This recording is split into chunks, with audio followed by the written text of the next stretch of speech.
Hi hello welcome again and welcome back to being Suchi. Hope మీరు బాగున్నారా? నేను కూడా బాగున్నాను. మొన్న మేము కొల్లనుపాక టెంపుల్కి వెళ్ళాం కదా, ఆ వీడియో షార్ట్ ఇంట్రడ్యూస్ చేశాను మీ అందరికీ.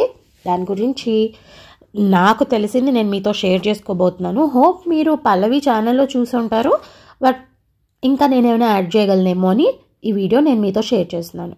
నల్గొండ జిల్లా ఆలేరు మండలంలోని కొల్లనుపాక వీరశైవ సిద్ధ క్షేత్రం అన్నమాట. శైవమత స్థాపకుడిగా పూజింపబడుచున్న శ్రీ రేణుకాచార్య ఇక్కడే లింగోద్భవం పొంది 1000 years భూమి మీద శైవమత ప్రచారం చేసి మళ్ళీ ఇక్కడే లింగైక్యం పొందినట్టు సిద్ధాంత శిఖామణి అనే గ్రంథంలో వ్రాయబడి ఉందని ఇక్కడ ఈ టెంపుల్ స్థల పురాణం అన్నమాట. మనకి ఈ టెంపుల్ ఆవరణ నిండా ఎన్నో చాలా శిథిలమైపోయిన శాసనాలు, ఛిద్రమైన విగ్రహాలు కనిపిస్తుంటాయి. దేవాలయ ప్రాంగణాన్ని ప్రాకార మండపాలనే మ్యూజియంగా ఏర్పాటు చేశారు ఆర్కియాలజీ వాళ్ళు.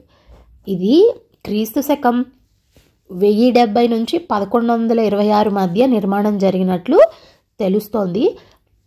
చాళుక్యుల పాలనలో నిర్మించబడి ఉంటుందని చరిత్రకారులు కూడా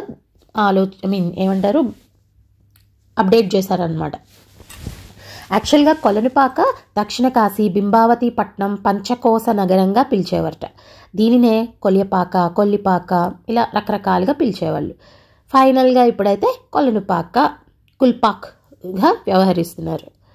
మనకి ఇక్కడ చూస్తూ ఉంటే చాలా పాత శిథిలావస్థలోకి వచ్చేసినటువంటి కన్స్ట్రక్షన్ అంతా బాగా కనిపిస్తుంది. మనకి సోమేశ్వర స్వామి, సిద్ధేశ్వర స్వామి ఉజ్జయిని, భీమనాథ స్వామి కేదార్నాథ్, మల్లికార్జున స్వామి శ్రీశైలం, విశ్వేశ్వర స్వామి కాశీ, ఇవన్నీ మన పంచపీఠాలన్నమాట. సో మొదటిగా వీరశైవులు ఈ పంచపీఠాలని పూజిస్తూ ఉంటారు.